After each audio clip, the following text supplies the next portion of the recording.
অধ্যায় প্রথম যে কোরআনে কারীম নাযিল হয়েছিল রব্বুল আলামিন, সেই কোরআনে কারীমে আমার জন্য তুমি হিদায়াতের নসিব কবুল করো।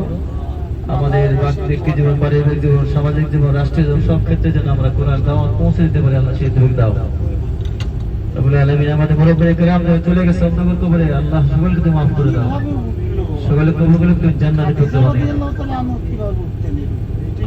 দেখছেন ডানে কত লোক উঠতেছে, দেখছেন উঠতেছে এবং এখন বেশিরভাগ নামতেছে আর কি।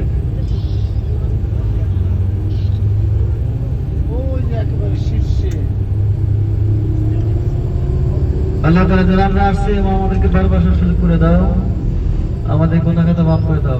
তামাম বিশ্বের সমস্ত মুসলিম উম্মাহকে তুমি হেফাজত করো, জালিমদের কবল থেকে মাজলুমদেরকে তুমি রক্ষা করো। আল্লাহ প্যালেস্টাইনে মুসলমানদেরকে হেফাজত করো। তামাম বিশ্বের সমস্ত মাজলুম যারা আছে যেখানে, মাওলা তুমি তোমার গায়বে ইফতার দিয়ে আলেমকে হেফাজত করো। আল্লাহ তাআলা আমাদের ভুল ত্রুটিগুলোকে তুমি মাফ করে দাও। প্রত্যেকের মনে নেক মাকসুদ হাসানাতে পুরো করে দাও।